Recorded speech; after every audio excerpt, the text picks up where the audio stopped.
안녕하세요. 점심을 너무 맛있게 먹어가지고 졸리실 수도 있을 것 같아요. 이렇게 특강이라고 하니까 조금 더 부담스러워져가지고 그냥 제가 배운 것을 나누는 간증이라고 저는 그렇게 생각하고 하겠습니다. 지난주에 제가 그리고 저희 부부가 추구하는 방향의 성경적인 자녀 양육 이런 것을 이제 나눴다고 하면 오늘은 자매로서의 동역이라는 주제로 제가 지금까지 배운 것들을 나누려고 해요. 음, 그래서 지난 시간은 살짝 제가 정리를 해봤더니 내가 어떤 아이를 향한 나의 소원, 어떤 세상적인 그런 원하는 것들을 아이에게 강요한다기보다는 어, 주님은 이 아이를 어떻게 사용하기 원하시는가? 우리의 구원자 되시고 우리의 주인 되신 하나님은 이 아이를 어떻게 사용하기를 원하실까? 이런 마음의 소원을 가지고 그런 방향성을 가지고 아이들을 계속 교육하고 양육하면 좋겠다. 그게 이제 저희 가정 앞으로 또 10년, 20년 남은 이 자녀 양육을 해 가려고 하고 한 자매님이 이렇게 말씀하셨어요. 그러면 어릴 때부터 순종 훈련을 제대로 하진 않은 아이들, 벌써 초등학교 고학년, 중학교, 고등학교가 된 아이들은 그럼 어떻게 하면 좋겠냐고 물어봤어요. 근데 이제 저희 자녀들도 보면은 순종 훈련을 이제 지속적으로 하지만 아이들이 로봇이 아니기 때문에 이거를 배웠다고 하더라도 한 번씩 이게 나오잖아요. 그럴 때 이제 비슷한 것 같아요. 순종 훈련을 하지 않았다고 하더라도 계속적으로 자녀에게 자녀의 위치는 하나님 앞에서 부모에게 순종하는 것이고 하지만 이제 제가 또 저희 남편과 함께 굉장히 세심하고 민감하게 기도하는 영역은 우리가 자녀들한테 요구하는 것들이 정말 성경적인 가치관을 요구하는 것일까? 아니면 내가 원하는 것을 아이한테 강요하진 않는 것인가? 아니면 어떤 순종 훈련을 한다고 해놓고 일관성 없이 이렇게 했다, 저렇게 했다, 이렇게 하진 않는가? 이런 어떤 동기들을 잘 살펴보지 않으면 오히려 역효과가 나는 경우가 있더라고요. 그래서 어, 각 가정의 상황에 맞게 또 아이의 성향과 부모님들의 성향이 다 다르시니까 제일 좋은 건 사실 하나님께 여쭤보는 게 되게 좋더라고요. 주님이 정말 잘 몰라서 물어보면은 지혜를 주세요. 정말 놀라운 방법들로. 그래서 계속적으로 아이에게 순종하는 것을 가르치면서 또 상황에 맞게 주님께 여쭤보고 근데 예를 들어서 이제 아이가 딱 엄마한테 불순종하는 말이나 태도를 할 때가 있잖아요. 저는 그 순간 이렇게 갑자기 화가 확 날 때 그냥 탁 멈추려고 노력을 해요. 그러니까 말을 뭐라고 뱉기 전에 딱 멈춰가지고 그 순간 하나님 도와주세요. 이렇게 속으로 기도를 할 때가 있어요. 하나님, 제가 어떻게 해야 되죠?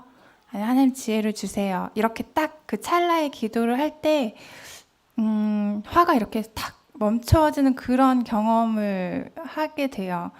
그리고 아이한테 우리가 할 수 있는 굉장히 많은 우리의 그런 반응이 있잖아요. 예를 들어서 너 어디서 배운 버르장머리로 엄마한테 그렇게 하는 거야?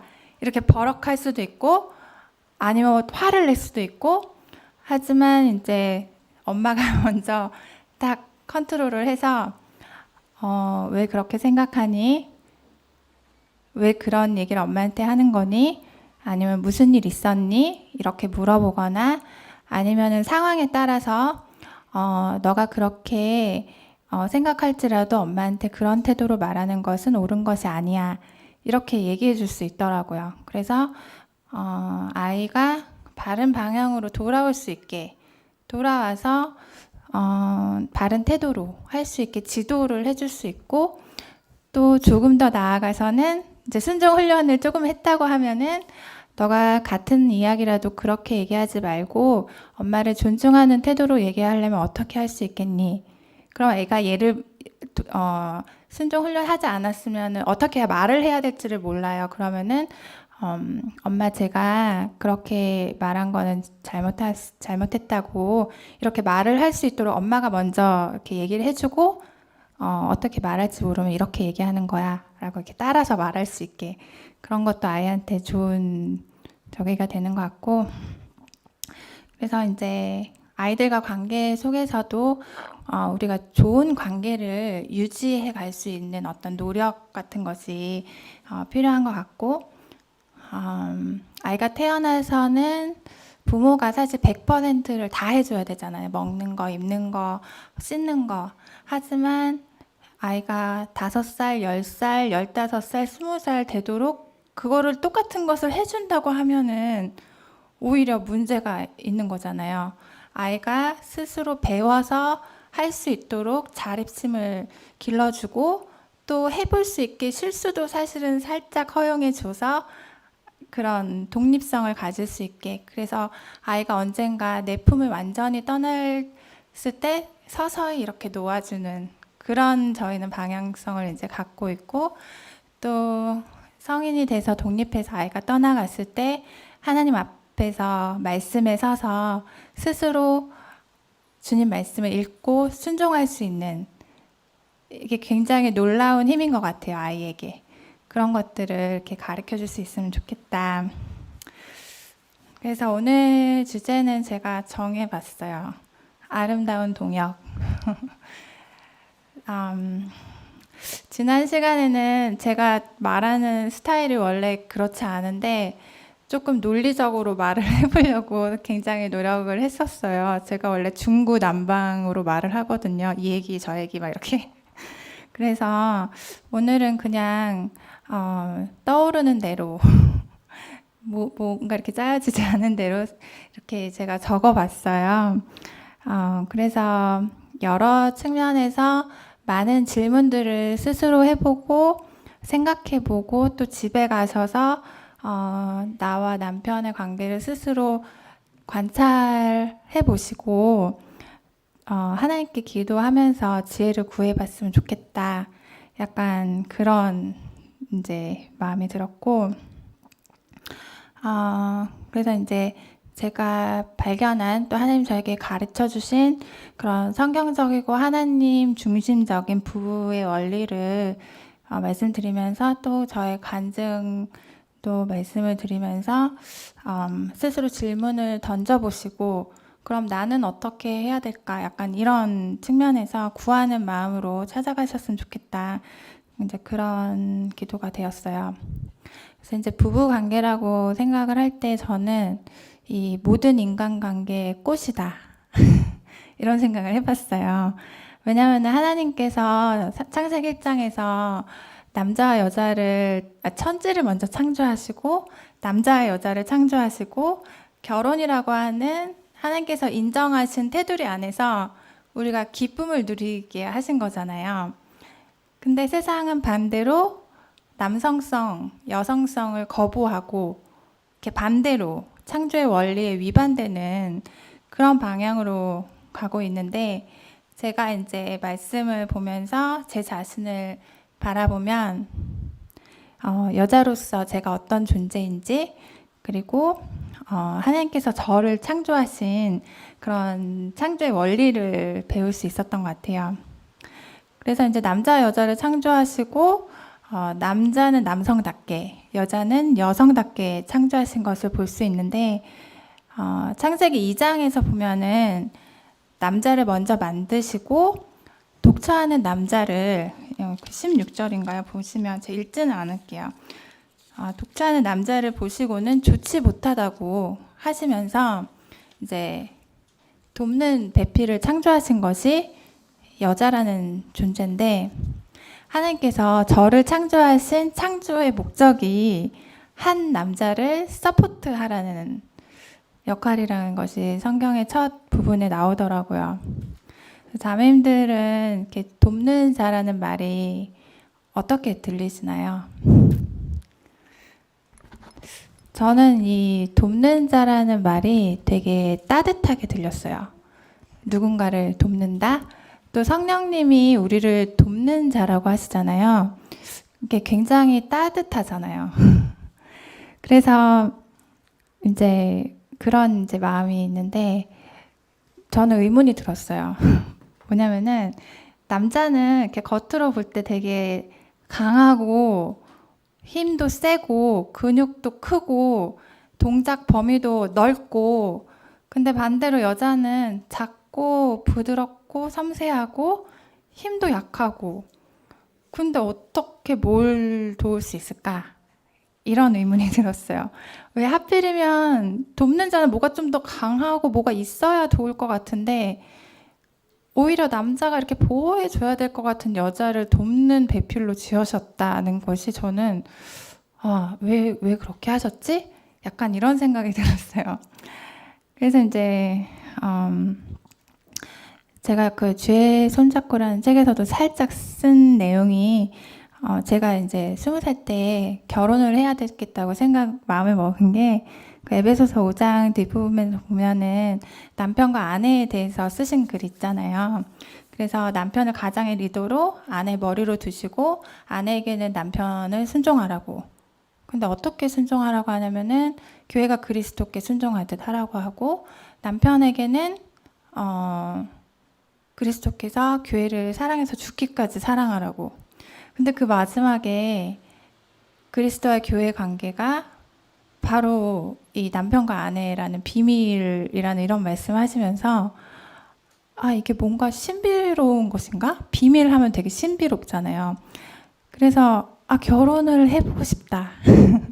그 비밀을 알아보고 싶다. 약간 이런 마음에서 주님께 저도 그러면은 저도 독신 막 이런 생각을 하고 있다가 결혼을 하고 싶다는 말씀을 드리고 결혼에 대해서 기도를 하기 시작했었는데 여기 계신 자매님들 모두 결혼하신 이유가 다 있잖아요. 사랑에 빠져서 하셨을 수도 있고 아니면은 순종하는 마음으로 하셨을 수도 있고 혼자 살기 싫으셔서 하셨을 수도 있고 또 청년들도 결혼을 하고 싶어하는 이유들이 다 있을 텐데 이렇게 많은 개인적인 이유들을 뒤로 하고 어쨌든 우리가 결혼을 해서 한 남자의 아내가 되었다는 것은 내가 하나님께서 창조하신 목적에 맞는 위치에 있구나 이런 생각이 저는 들었어요. 감격스럽지 않으세요? 내가 창조하신 목적에 맞는 위치에 있다. 저는 좀 감격스럽더라고요. 그래서 이제 제가 오늘 특별히 파워포인트를 준비했는데 사실은 사진이 2장 있어요. 뭐 거창한 거 아니고 다 뒤로 넘겨주시겠어요?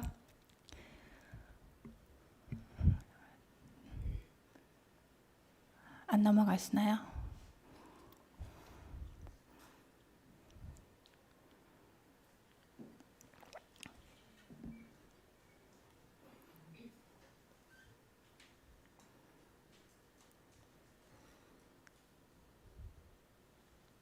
두 번째 장이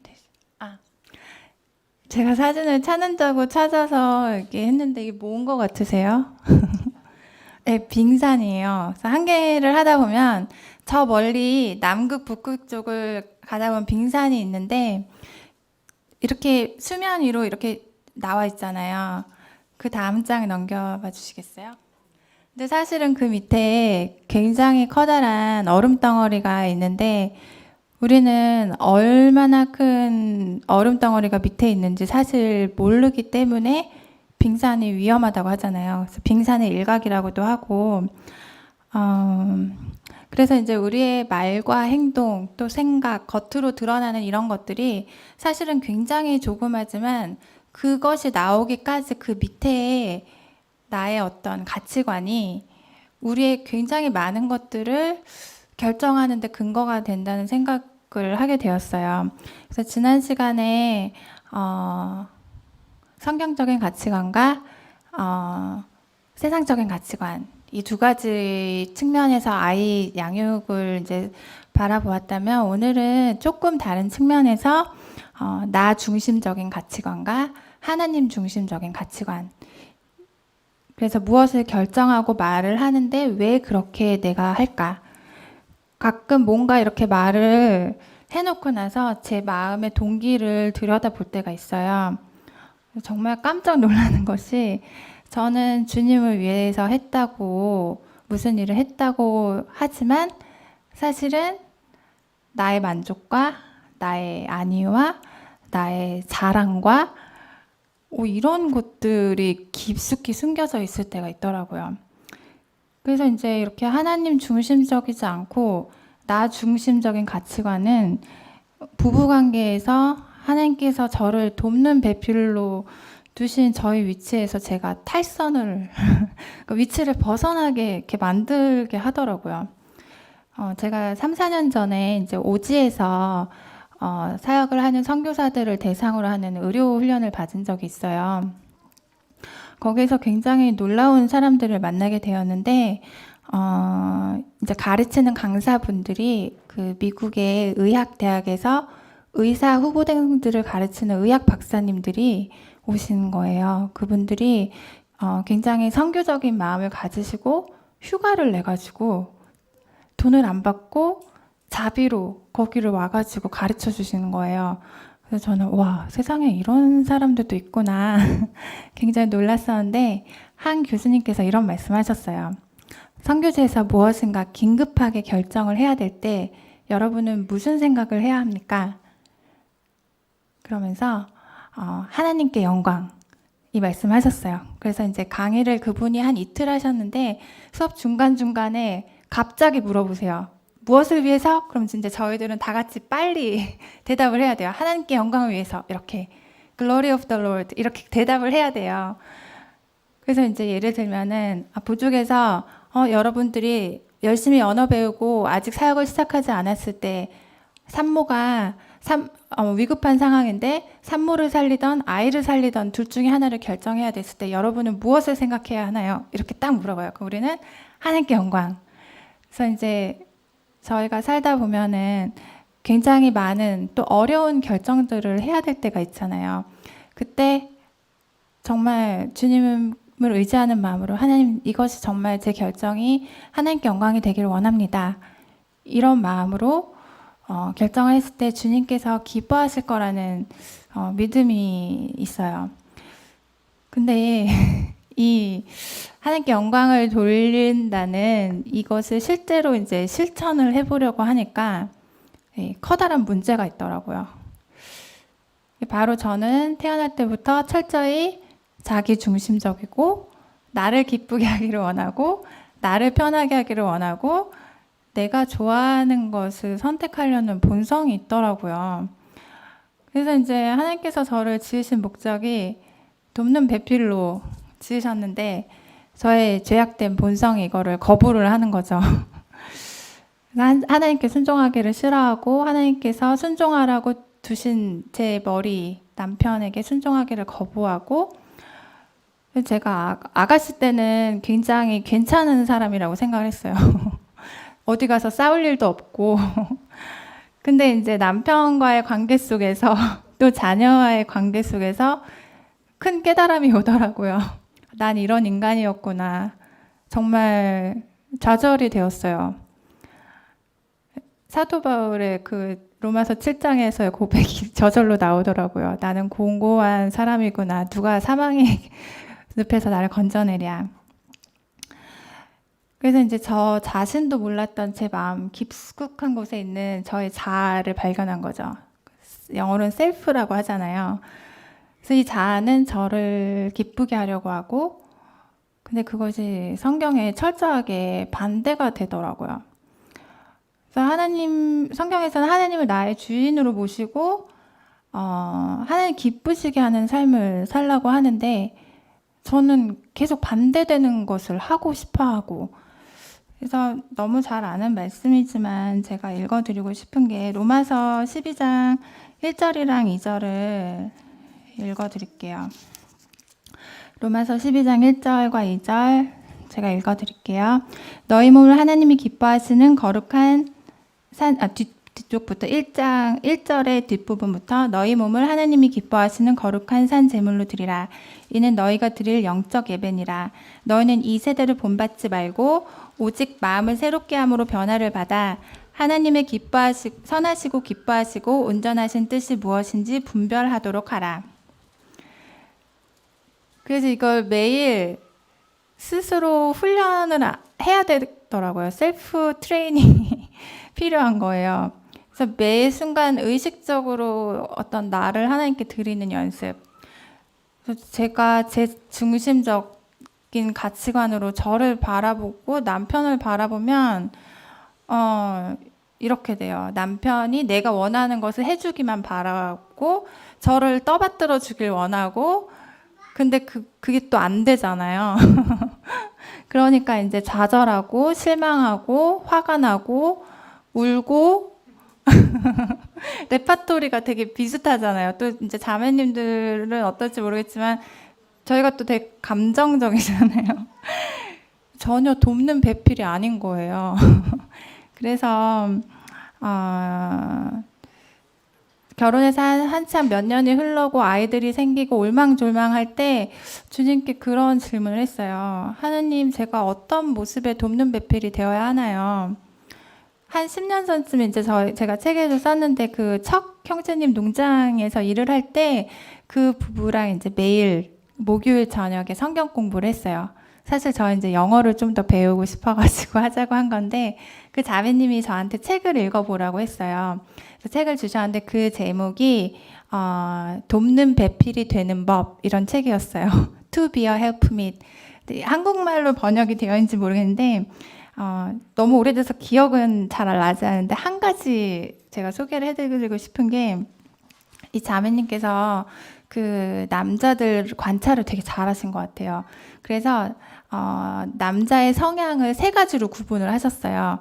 그래서 그 각 성향별 강점과 약점 그리고 그 각 성향을 둔 남편은 어떤 모습의 돕는 배필이 되어야 하나 이제 그런 것들을 적어 놓으셨는데 이제 첫 번째 유형은 미스터 커맨더, 그러니까 장군 스타일. 그래서 그런 성향의 남편을 두신 분들을 보면은 이제 어떤 그룹이 있으면 자연스럽게 그분을 리더의 역할을 하세요. 목소리가 크거나 아니면 그룹을 이렇게 해가지고 이끈다든지 그룹의 이제 특성을 잘 살펴가지고 뭐 이렇게 나눠서 준다든지 이런 걸 되게 잘해요. 근데 이제 강점에 해당되는데 또 이 성향이 잘 개발되지 않으면 자기 중심적인 리더의 성향을 보이기도 해요.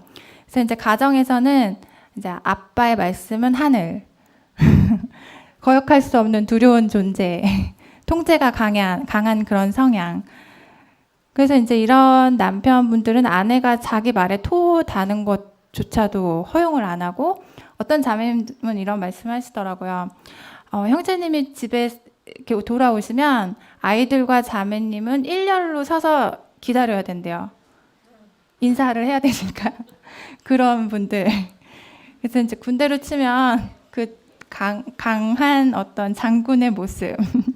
그래서 이제 두 번째 성향은 미스터 비저너리래요. 발명가형 남편. 아이디어가 항상 넘치고 뭔가 새로운 시도를 계속하고 창의성이 넘치고 독특한 그런 생각이 있고 그래서 이러한 성향을 가진 남편들의 아내는 불안해요. 남편이 갑자기 뭘 하자고 할지 모르잖아요. 그리고 남들이 전혀 상상할 수 없는 그런 시도를 하시고 마지막으로는 미스터 스테디. 이런 분들은 성실하고 조용하고 맡은 일에 꾸준히 30년 동안 같은 일을 반복해도 문제가 없어요. 하지만 미스터 비저너리는 전혀 그런 것들을 할 수 없으신 거죠. 그래서 이런 분들은 이제 리더인 미스터 커맨더 옆에서 조용히 잘 서포트를 하시고 자신의 영역에서 일을 잘 감당하시고 근데 이 미스터 스테디의 아내분들이 이 작가한테 제일 많은 편지를 보낸대요. 왜냐하면 남편이 도대체 무슨 생각을 하는지 모르겠다. 결정을 해야 되는데 결정을 안 한다. 우유부단하다. 교회 내에서도 좀 드러나서 뭐 좀 했으면 좋겠는데 너무 뒤에서 쓰레기만 청소한다. 이런 말씀, 이런 상담 신청을 많이 하신대요. 그래서 이제 저도 저희 형제님이랑 이런 얘기를 나누면서 얘기를 하다 보니까 저희 친정 아버지는 어릴 때 보면 미스터 커맨더, 저희 시아버지는 스테디, 우리 남편은 전형적인 비저너리. 그래서 저희 남편은 가끔가다 A4에 뭐를 빽빽하게 써왔어요. 그래서 뭐냐고 그러면은 브레인 스토밍을 했대요. 자기 아이디어를 막 써가지고 온 거예요. 그럼 이제 저는 무섭잖아요. 저거 다 하면 어떡하지? 이제 처음에는 너무 신기했어요. 어떻게 저런 생각을 할까? 근데 나중에는 무섭더라고요. 그게 한두 번 반복이 되니까 당신 그거 시작하면 어떻게 끝내려고 약간 이렇게 되는 거예요. 그래서 이제 성경적인 돕는 배필의 원리는 있잖아요. 근데 이제 그래서 이제 남편을 집안의 가장으로 인정을 하고 권위에 따르고, 그리고 그렇지만 이제 남편의 성향을 파악하면 어떻게 도울지 조금 이제 다 다른 모습이 될 것 같다는 생각이 들어요. 제가 한 번은 남편한테 그랬어요. 여보, 당신이랑 사는 건 태풍이 온 다음에 래프팅을 하는 것 같아요. 래프팅 해보셨는지 모르겠는데 태풍이 온 다음에는 물살이 너무 많잖아요. 세가지고 이 배가 어디로 갈지를 모르겠는 거예요. 그래가지고 지금 저 형제님이 이제 40대 중반이 되셔가지고 정말 더 중후하고 멋지고 뭔가 이제 좀 기도하고 기다리고 이런 모습으로 변해가고 있는데 30대 초반에는 전혀 그러지 않으셔서 제가 되게 많이 무서웠어요. 근데 그래서 이제 주님께 제 돕는 배필을 어떻게 해야 될지 모르겠는 거예요. 근데 이제 어떤 마음을 주셨냐면 이 래프팅에서 내려올 순 없잖아요. 벌써 탔으니까 이거를 다시 온 방향으로 되돌릴 수도 없잖아요. 그래서 어차피 탔으니까 정말 즐기자. 재밌게 타자. 이게 돕는 그런 어떤 저의 자세가 아닐까, 이런 주님 마음을 주셨어요. 그래서 이제 급류를 즐겨보자. 그랬더니 조금 재밌더라고요. 왜 래프팅 탈 때 막 힘이 어깨에 막 들어가서 이렇게 잡고 있으면 이게 같이 타는 사람도 안 좋잖아요. 근데 같이 즐기면 또 재밌더라고요. 네. 이 데비 펄이라는 자매님이 이 책을 쓰셨는데, 그 온전한 훈련 기쁨으로 크는 자녀, 그 책 공동 저자이신 자매님이세요. 근데 어떻게 이 이야기를 마무리하셨냐면, 우리 하나님은 미스터 커맨더와 미스터 비저너리와 미스터 스테디가 조화롭게 성숙하신 분이다. 전능하신 창조주 하나님으로 세상을 창조하시고 다스리시고 절대적인 권위를 가지시고 또 모든 지혜와 지식에 뛰어나시고 모든 것을 한 채 오차 없이 매일 성실하게 다스리시는 분이다. 그래서 하나님의 형상을 닮은 남편도 이 모든 영역을 다 갖고 있지만 온전하게 성숙하고 조화가 되지 않았기 때문에 한 영역이 두드러져 보이는 거다. 그래서 이제 돕는 배필이 되려면 남편의 성향을 잘 파악해서 우리가 함께 부부로 온전하신 하나님의 성품을 배우고 이제 범사에 그에게까지 자라라고 하셨는데, 이런 성향이 잘 다듬어지고 균형이 잡혀져서 주님을 섬기는 데 유용하게 쓰일 수 있었으면 좋겠다. 이렇게 멋지게 마무리를 하셨어요.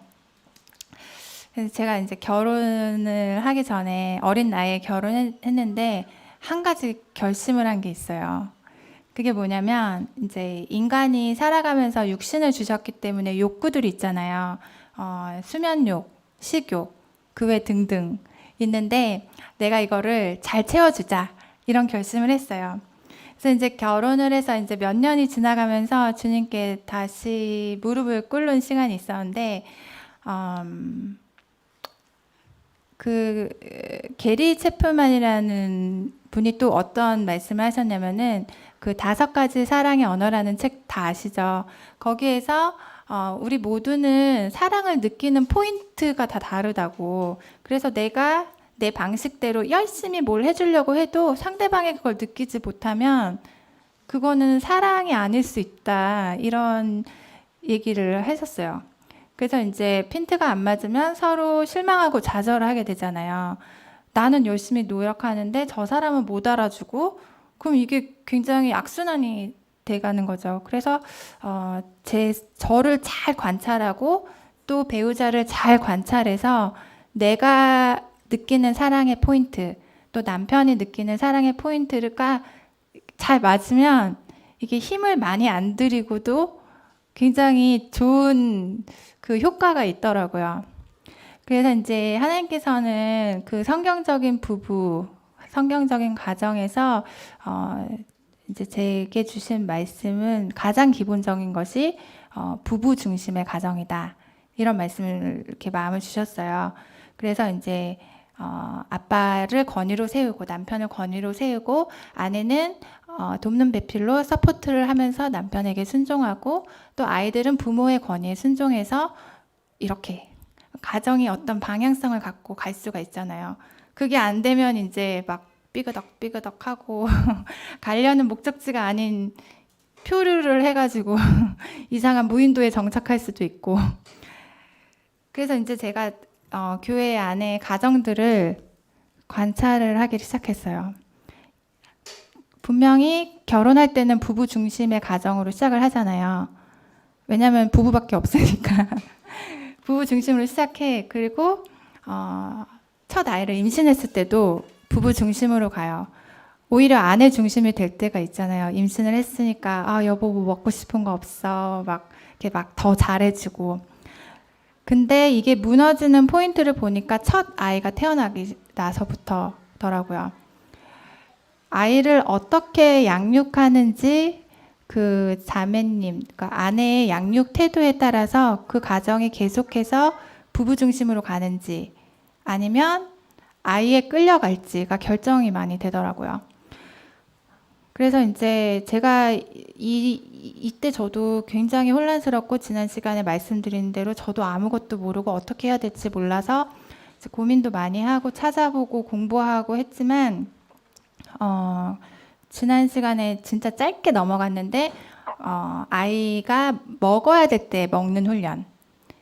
근데 많은 자매님들 또 엄마들이 어떻게 재워야 될지 모르니까 먹이면서 재우는 경우가 있어요.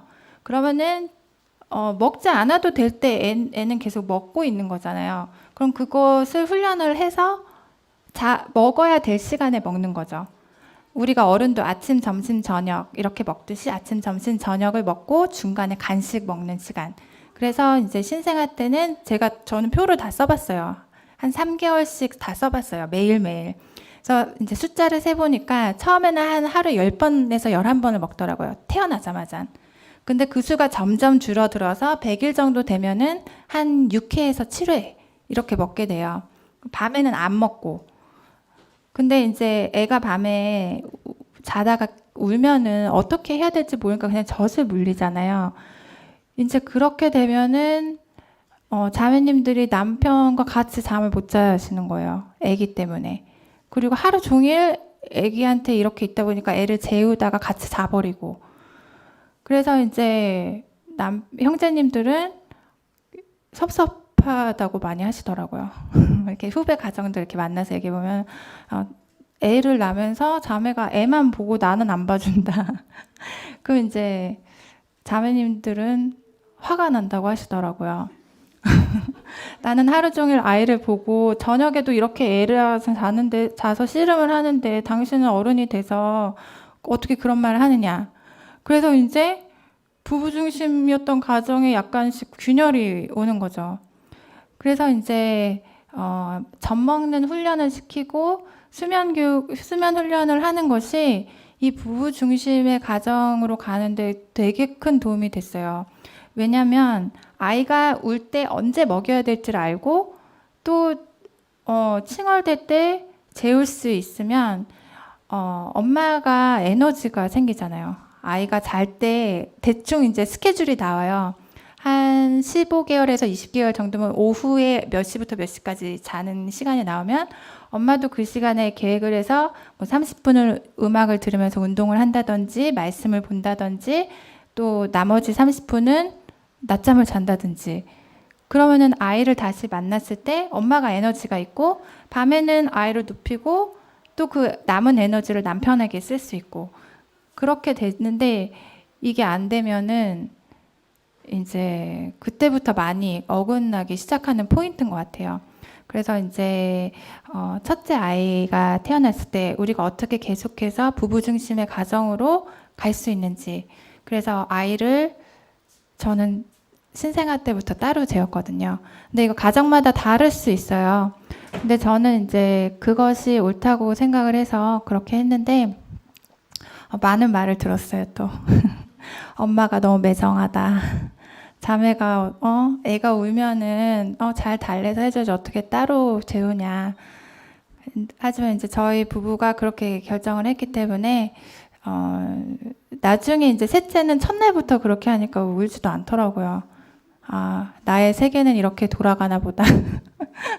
그래서 이제 당연히 혼자 자는 걸로. 그래서 지금 이제 셋이 같이 자요. 아이들 셋이 같이 자고 저희 부부는 부부 침실이 있고 그게 되게 이렇게 중요했던 것 같고 그리고 이제 또 한 가지 기도했던 거지. 하나님 제가 돕는 배필이 된다는 게 또 어떤 영역이 있을까요? 제 자신도 추스리기 힘든데 누구를 제가 도울 수 있을까요? 그런 기도를 했을 때 디모데전서 2장 8절에 이런 말씀을 주님 보여주셨어요. 제가 시간이 없어서 바로 읽어드릴게요. 디모데전서 2장 8절. 그러므로 각처에서 남자들이 분노와 다툼 없이 거룩한 손을 들어 기도하기를 원하노라. 거룩한 손을 들어 기도하는 남편. 그때 주님이 제게 어떤 말씀을 주셨냐면 나는 내 남편이 예배자로 설 수 있게 도와야겠다. 그가 거룩한 손을 들어서 하나님께 집중해서 예배드리는 사람이 되어야겠다. 매일매일. 저희가 이제 선교제에서 있으면서 힘든 것 중에 하나가 결정을 함께 해야 될 때가 되게 많아요. 하나부터 열까지 어쩔 때는 일주일에 막 몇십 가지를 결정을 막 해야 돼요. 그런데 이제 살아온 배경이 다르고 가치관이 다르기 때문에 한 마음이 된다는 게 어렵더라고요. 그래서 이제 주님께서 가르쳐 주신 이 두 가지가 굉장히 큰 도움이 됐어요. 하나님께 영광, 그리고 남편이 예배자로 설 수 있도록. 이거는 제가 막 힘이 많이 없어도 되더라고요. 주님께 맡기는 거기 때문에. 그래서 아까 자매님도 말씀했지만 매일 아침 일어나서 남편을 위해서 기도하는 것. 거창하지 않더라도 짧은 기도라도 하나님께 나를 맡기고 남편을 맡기고. 그래서 대충 이런 식으로 기도를 했어요. 저는 하나님 오늘 하루 용찬 형제님이 온전한 마음으로 하나님께 나아가게 인도해 주세요. 그가 하나님께서 기뻐하시는 말과 행동을 하게 하시고 매 순간 주님을 의뢰할 수 있게 도와주세요.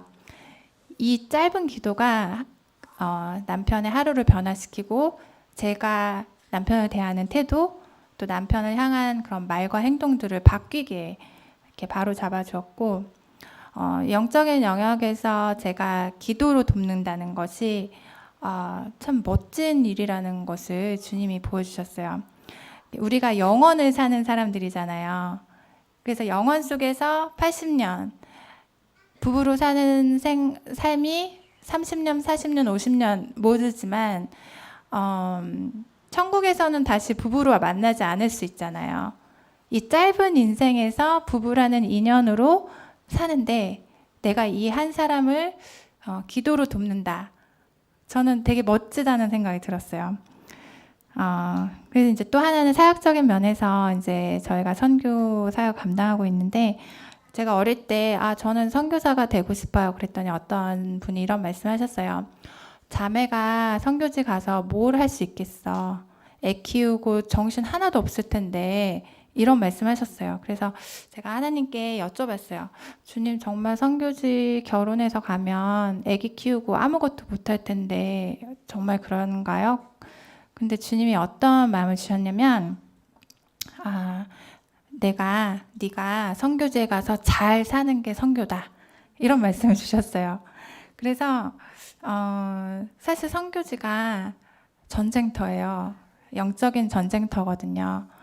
총알이 날아다녀서 적군을 죽이는 곳이 전쟁터인데 우리는 적군에서 싸우고 있는 전쟁터인데 그곳에서 내 남편이 집에 와서 잘 쉬고 충전받아서 다시 나가서 싸울 수 있게 제가 잘 사는 것이 동역이다. 이런 말씀을 주님 주셨어요.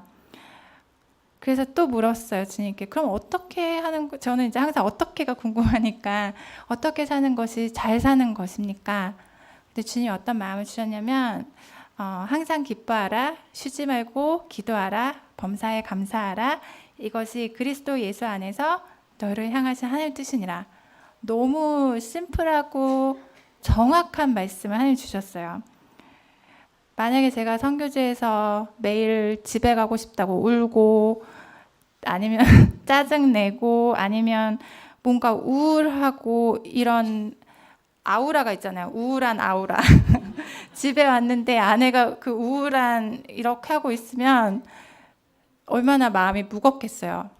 하지만 제가 기쁘고 행복하고 밝고 뭔가 사는 맛이 나는 게 보이는 아내면 남편도 되게 뭔가 열심히 잘 살고 싶을 거 아니에요. 그리고 집안 분위기가 이 아내에 따라서 많이 바뀌는 것 같아요. 엄마가 밝으면 집안이 환해지고. 그래서 이제 내가 선교지에서 잘 사는 것이 큰 동역이겠구나. 그래서 주님께 또 지혜를 구했어요. 그럼 구체적으로 어떻게 해야 할까요? 그래서 이제 제가 사역적으로 도울 수 있는 거, 제가 이제 사람들 집에 오는 거 좋아하니까 일주일에 한두 번씩 계획을 해서 손님을 초대하고 거기에 이제 요리하는 거 아이들 동참시켜서 이번에 너는 샐러드, 너는 디저트 이렇게 나눠주고 그럼 이제 아이들도 같이 참여하고 그리고 이제 제 전공이 교육학 쪽이니까 계속 공부를 해서 뭔가 전문성을 가진 그런 사람이 되자. 그리고 내가 영적인 영역에서 멘토 역할을 할 수 있는 수준이 되어야겠다. 남편이 복음을 전하고 양육을 하지만 나도 나보다 어린 학생들, 자매들, 아이 엄마들에게 복음을 전하고 양육을 하려면 사실 형제님으로서는 제한되는 영역이 많기 때문에 내가 그런 것들을 감당할 수 있으면은 도움이 되겠다.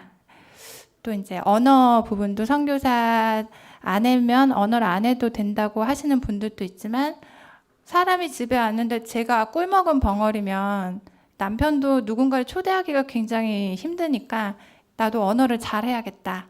이제 그런 마음을 가졌던 것 같고 그래서 이제 각 자매님들의 환경과 형제님의 성향과 또 형제님의 은사와 자매님들 은사가 다 다르시잖아요. 그래서 그런 것들을 잘 보셔서 내가 어떻게 효과적으로 우리 가정이 주님을 섬기는데 도움이 될 수 있는지 지혜를 주님께 구하면 주님이 참 좋으세요. 그래서 지혜를 구하면 주시더라고요.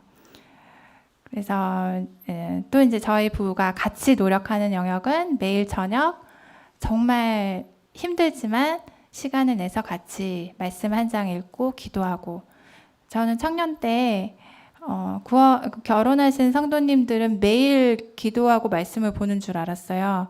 근데 막상 결혼을 해보니까 이게 되게 힘들더라고요. 아이들가 생기고 하니까. 그래서 이제 저희는 아이들을 재워놓고 저희는 이제 보통 7시에서 7시 반에 아이들 눕히거든요. 인도네시아에 있을 때.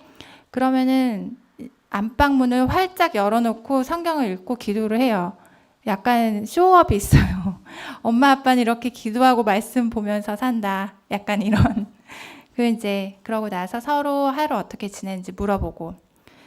그래서 이제 결혼이라고 할 때 주님께서 저에게 어떤 이미지를 주셨냐면 우리가 결혼을 할 때 굉장히 아름다운 꽃밭을 주셨다는 생각이 들어요. 너무 예쁜 나이에 모든 성도님들의 축하와 막 이런 걸 받으면서 결혼을 하잖아요.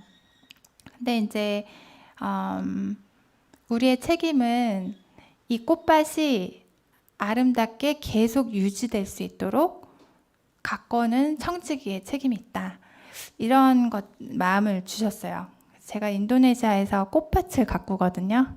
제가 도시에서 태어나서 흙 이렇게 만지는 거 별로 안 좋아하는데 이거를 시작을 하게 됐어요. 그래가지고 이 꽃을 피운다는 게 되게 어렵더라고요. 이제 매일 나가서 흙을 만지고 잡초가 되게 세요, 얘네가. 그래서 그거 잡초 뽑아주고 개미에 물리고 모기가 또 엄청 많고. 근데 이제 이 꽃이 열대꽃이 되게 예뻐요. 막 되게 이렇게 화려한 색상의 꽃들이 피는데 이게 한 1, 2주 안 하면 티가 별로 안 나는데 한 달, 두 달 되면은 이 꽃밭이 확 망가져요. 되게 무섭더라고요. 어디 잠깐 비자 여행 때문에 5주를 비웠다 왔는데 그 예쁜 꽃밭이 완전 잡초밭이 되어 있는 거예요. 우기였기 때문에 또 더 그랬는데 꽃이 잡초에 다 깔렸어요. 그래서 이제 잡초를 뽑는데 꽃이 같이 뽑히는 거예요. 되게 눈물이 나더라고요. 내가 어떻게 가꾼 꽃밭인데 이게 이렇게 됐나. 근데 결혼 생활이 정말 이렇더라고요. 하루 이틀 소홀한 것은 티가 안 나는데 이게 한 달, 두 달 가면은 어느새 잡초밭이 되어버리면 다시 원상복귀가 정말 힘들다는 생각이 들어요. 어떤 자매님이 그러시더라고요. 남편이 남 같다고. 남편이 정말 남의 편 같다고 그러시는 거예요. 그래서 하나님께서 정말 그리스도와 교회의 관계를 남편과 아내라는 관계 속에 비밀로 드러내셨는데 가꾸지 않으면 이게 멀어진다는 거예요. 그래서 함께 대화를 나누는 시간이 매일 10분이라도. 이게 노력을 안 하면 절대로 그냥은 안 되더라고요. 때로는 차 한 잔 마시기도 하고 아이들 재워놓고 가끔 남편이 좋아하는 간식을 꿈쳐놨다가 애들이 셋이라서 이게 꿈쳐놓은 것도 가끔 다 없어져요. 그래서 잘 이렇게 숨겨놨다가 애들 재워놓고 꺼내서 같이 먹으면서 대화하고 이제 저희 부부는 정해놓고 데이트를 해요. 그래서 이제 한 두세 주에 한 번씩 아니면 바쁘면 한 달에 한 번씩 아이들 어릴 때는 친구 집이랑 이제 딜을 해가지고 이번 달은 우리가 니네 애 봐줄 테니까 다음 달은 네가 우리 애 봐줘 이렇게 해가지고 이제 나가고 또 이제 아이들이 크니까 이래요. 엄마 요즘 데이트 한 지 좀 됐네요 이래요. 이제 예린이가 엄마 제가 애들 동생들 볼 테니까 잠깐 나갔다 오세요 이래요. 되게 고맙더라고요. 그래서 그렇게 나가서 저희가 이제 정한 거는 데이트를 나가면 집안에 결정하는 일, 아이들 문제 이런 거 얘기를 하지 않기로 했어요. 그래서 요즘 무슨 생각을 하고 지내는지 어떤 서로에게 좀 집중할 수 있는 이런 시간. 그리고 이제 저희는 사실 이제 아이들도 한 명씩 데리고 데이트를 해요. 한 달에 한 번씩. 이번 달 첫째, 다음 달 둘째, 그 다음 달 셋째 이렇게 해가지고 아빠가 데리고 나가기도 하고 엄마가 데리고 나가기도 하고 근데 이게 뭐 돈이 많이 들진 않아요. 그냥 공원에서 아이스크림 먹으면서 그네 타고 얘기하기도 하고 애들한테 물어봐서 이번엔 어디 가고 싶니? 그럼 베스킨라빈스 가고 싶다. 그럼 가서 아이스크림 사가지고 걸으면서 산책도 하고 그러면서 이제 집중할 수 있는 그런 시간을 가지니까 이제 누구 한 명 데리고 나간다고 애들이 셈을 안 내요. 자기도 차례가 올 것을 알기 때문에. 그 엄마 아빠만 나가도 셈을 안 내요. 잘 갔다 오시라고 하고 그 이제 또 가족 시간을 또 따로 마련을 했어요. 가족이 함께 같이 뭔가를 즐길 수 있는 시간. 같이 윷놀이를 한다든지 어떨 때는 이제 아이들이 커가지고 이제 그거를 이제 1년 해가지고 계획을 세워요. 날짜도 정해놓고 달력에 체크도 해놓고 그렇게 안 하면 그냥 잊어버리고 지나가더라고요. 그래서 이제 발표회도 해요. 그러면 이제 각자 발표하고 싶은 걸 아무거나 준비해 오는 거예요. 요절 암송도 되고 뭐 피아노를 치면서 노래를 불러도 되고 아니면 그림을 그려와서 그게 뭔지 설명을 하기도 하고 이제 저희 남편은 한 번은 무슨 실험 같은 거를 유튜브에서 찾아가지고 그런 걸 해오기도 하고 되게 재밌어요. 그래서 이렇게 가족이 함께 즐길 수 있는 시간. 그래서 모든 소중한 관계에는 이게 인간적일 수는 있지만 시간과 돈과 에너지가 들어간다. 이거는 맞는 것 같아요. 그리고 아무리 좋은 관계라도 어떤 나의 시간과 소중한 것을 쓰지 않으면 그 관계는 멀어지게 되어 있더라고요. 그래서 이제 모든 생물을 제가 이제 꽃밭을 가꾸면서 주님이 많은 이런 생각을 주셔요. 한 손에는 호미 들고 땀 뻘뻘 흘리면서 이런 묵상들을 많이 하게 되거든요. 근데 한날은 이런 생각을 해봤어요. 성장의 반대는 뭘까? 이 식물들이 이렇게 자라는데 성장의 반대는 뭘까? 성장하지 않는다. 일까? 근데 이제 어떤 걸 제가 발견하게 됐냐면 성장의 반대는 퇴보더라고요. 우리도 아이가 한 25살까지는 성장을 하다가 그게 끝나면 바로 노화가 시작된다고 하잖아요. 성장이 멈춰 있는 게 아니고, 그래서 성장이 이렇게 됐다가 쭉 갔다가 떨어지는 게 아니고 성장이 끝나는 시점이 바로 노화가 되는 거예요. 그래서 이제 모든 살아있는 이 생물들은 비슷한 것 같아요. 그래서 이제 우리가 이제 영적인 성장도 사실 성장이 멈추면 사실 거기에 멈춰 있는 게 아니라 사실은 퇴보가 될 수 있다는 그런 생각이 들어요. 근데 우리 살아있는 인간의 관계도 발전하지 않으면 발전이 멈춰 있는 게 아니라 그 상태로 유지가 되면 좋겠는데 그게 아니라 반대로 이렇게 되는 거예요.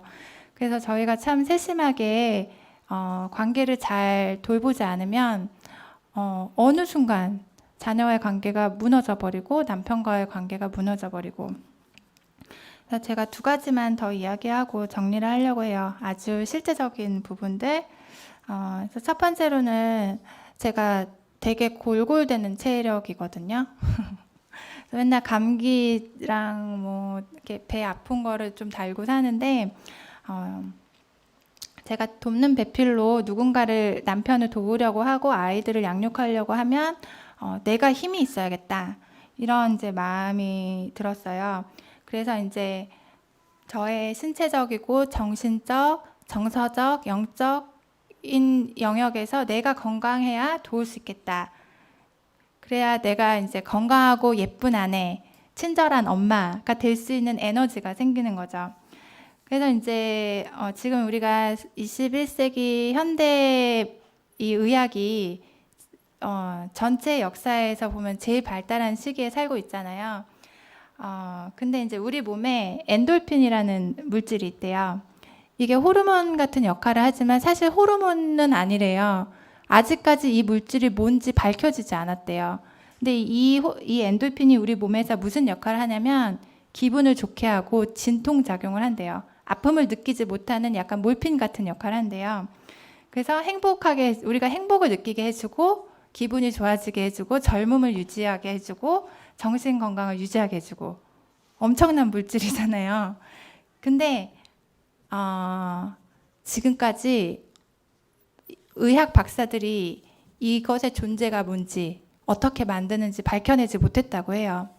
근데 신기하게도 하나님은 이 엔돌핀이 인간 몸에서 스스로 만들어지게 창조를 하셨는데 항상 또 생기는 게 아니래요. 딱 두 가지 경우만 이게 생긴대요. 첫 번째로는 운동을 할 때 엔돌핀이 나온대요. 그래서 우리가 걷는다든지 스트레칭을 한다든지 그럴 때 몸에서 엔돌핀이 나와서 막 이렇게 뻐근하던 것이 막 안 아픈 느낌이 있잖아요. 운동을 하고 나면 기분이 상쾌해지고. 그리고 또 하나는 웃을 때 나온대요. 딱 이 두 가지 경우에만 엔돌핀이 나온대요. 그래서 우리가 웃을 때 이 건강을 유지할 수 있는 것이 나오게 주님이 창조하셨다는 거예요. 그래서 웃을 수 있다는 게 참 신기한 게 동물들은 웃지 못한다고 한다면서요. 근데 인간들은 이 얼굴의 미세한 근육들을 사용해서 많은 표정을 지을 수 있는데 인간만이 웃을 수 있다고 하잖아요. 최근에 언제 밝고 환하게 웃어보신 기억이 있으신가요? 지금 웃으시니까 너무 예쁘신데 근데 아이들을 보면은 정말 잘 웃잖아요. 왜 웃지? 이해가 안 가는데 막 웃잖아요. 근데 이제 우리가 나이가 들면서 근심과 고난이 이제 있으면서 염려가 늘고 하면서 얼굴에 웃음이 사라지는데 꾸준히 운동하고 많이 웃기만 해도 사실 남편한테 많은 도움을 주고 있더라고요. 우리 형제님들이 사실 세상에서 되게 고생하시잖아요. 저도 이제 잠깐 사회생활을 해서 돈을 벌어봤는데 남의 돈을 버는 게 되게 어렵더라고요.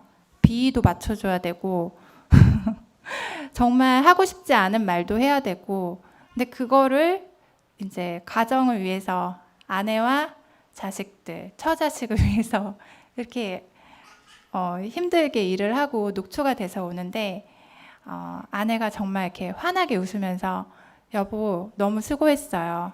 사랑해요. 이런 말을 한다고 하면 굉장히 큰 도움이 될 거라는 생각이 들어요. 그래서 이제 그런 따뜻한 말, 사랑스러운 표정들 이런 것들이 주님이 이제 주셨고, 두 번째는 배워서 남주자.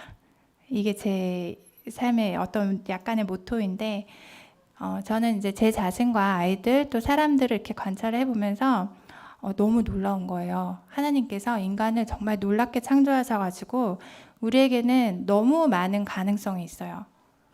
이 포텐셜이라고 하는 게 뭐냐면은 아무리 재능이 없는 사람이라도 꾸준히 그거를 1년, 2년 배우다 보면 정말 중간 이상으로 할 수가 있더라고요. 예를 들어서 이제 새댁이 결혼을 했는데 요리를 못 하잖아요. 그럼 매주 한 번씩 유튜브를 보고 음식을 한번 해보면 1년이면은 50개를 할 수가 있는 거예요. 새로운 음식을.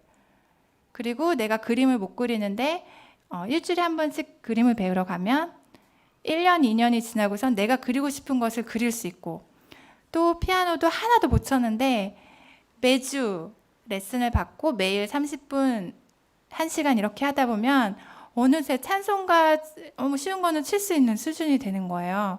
그래서 저는 되게 놀랍다는 생각이 들었어요. 동물들은 이렇게 못 하잖아요. 근데 우리에게는 엄청난 가능성들이 있다는 거예요. 예전에 우리가 구원받기 전에 또는 세상적인 가치관을 갖고 있을 때는 이런 배움들이 나의 만족과 유익을 위해, 하지만 이제는 배운 것들을 자녀들을 양육하는 데 사용하고 남편을 섬기는 데 사용하고 또 주위의 사람들을 섬기는 데 사용할 수 있겠다, 이런 마음을 주셨어요. 얼마 전에 어떤 소식을 들었냐면 선교제에서 수년간 힘든 사역을 하시고 온 선교사 부부 형제 자매님이 제가 너무나 존경하시는 분들인데 한국에 오셔가지고 호스피스 교육을 받으셨대요. 같이 부부가. 그래서 남은 생애를 한국에서 암 환자들에게 이렇게 복음을 전하는 일을 하신다는 얘기를 듣고 제가 너무 감동이 됐어요. 정말 인생이 너무 멋있다. 이런. 그래서 이제 마치기 전에 주제가 부부였지만 한 작년 정도였던 것 같아요. 제가 어떤 사건을 통해서 주님이 어떤 생각을 주셨냐면 우리 모두는 이 세상에 혼자 와서 혼자 돌아가는데 이 부부관계도 하나님께서 허락하신 때가 있구나. 25년, 30년 우리가 독신으로 살다가 결혼을 해서 부부의 인연을 맺었지만 어느 순간 주님이 나를 먼저 불러가실 수도 있고 남편을 먼저 불러가실 수도 있겠구나. 이런 생각을 주셨어요. 저에게는 되게 충격적이더라고요. 아직 살 날이 많다고 생각을 했는데 그런 시간이 있었어요. 그래서 이제 우리가 남편을 도울 수 있는 이 시간이 사실은 굉장히 소중하고 귀한 시간이구나. 어쩌면 내일은 안 올 수도 있겠구나. 그렇게 생각하니까 이게 조금 더 무거워진 느낌이 있어요. 그래서 이제 제가 여기 없어졌네요. 아름다운 동역이라고 썼는데 결국은 아름다운 동역은 함께 걸어간다라는 생각이 들어요. 남편이 저를 끌고 가는 것도 아니고 제가 끌려가는 것도 아니고 등산을 생각해 보면 누구 끌고서 올라간다고 생각하면 정말 힘들잖아요. 근데 등산을 끌려간다고 생각해 보세요. 그것도 되게 힘들잖아요. 아무리 힘든 산이지만 손잡고 같이 올라가면서 하늘도 보고 단풍도 보고 대화도 하고 이렇게 산을 넘으면 참 의미가 있지 않나 그런 이제 생각이 들고 어떻게 들으셨는지 모르겠지만 제가 이렇게 잘 정돈된 간증을 해볼까 하다가 그냥 이 생각 저 생각 나는 대로 제게 주셨던 것들을 편하게 나누면 좋겠다는 마음이 주셔서 두서없이 다양한 영역에서 우리가 돕는 배필로서 어떤 자세로 어떤 마음가짐으로 있어야 될까 이렇게 점검하고 또 성경적인 또 하나님 중심적인 그런 부부의 삶 또 가정의 삶을 그려보면 좋겠다. 사실 그건 누가 그려줄 수가 없는 것 같아요. 왜냐하면 그 누구도 나의 상황을 알지 못하기 때문에 내가 정말 주님 앞에서 무릎 꿇고 기도하면서 구하고 보여달라고 지혜를 달라고 기도하고 또 이것을 남편과 함께 공유하면서 같이 무릎을 꿇고 기도하고 우리가 남은 생애를 어떻게 같이 주님을 섬기면서 살 수 있을까 이런 것들을 나누는 시간들이 참 귀하다는 생각이 들고 우리가 또 언젠가 이렇게 순결한 신부의 모습으로 우리의 신랑 대신 어린 양의 혼인 잔치에 참여할 우리는 또 예비 신부들이잖아요.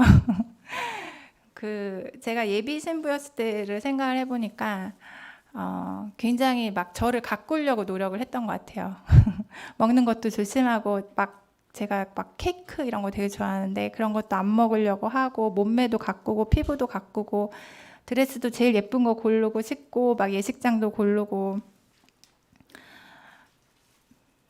근데 이제 우리는 어린 양의 혼인 잔치에 참여할 예비 신부들로서 이제 이러한 소망을 갖고 이제 자매로서 우리의 안과 밖을 아름답게 가꿔 나가서 이제 남편과 함께 배우고 실천하고 함께 성장하고 자라가고 할 수 있는 그런 아내이고 싶다.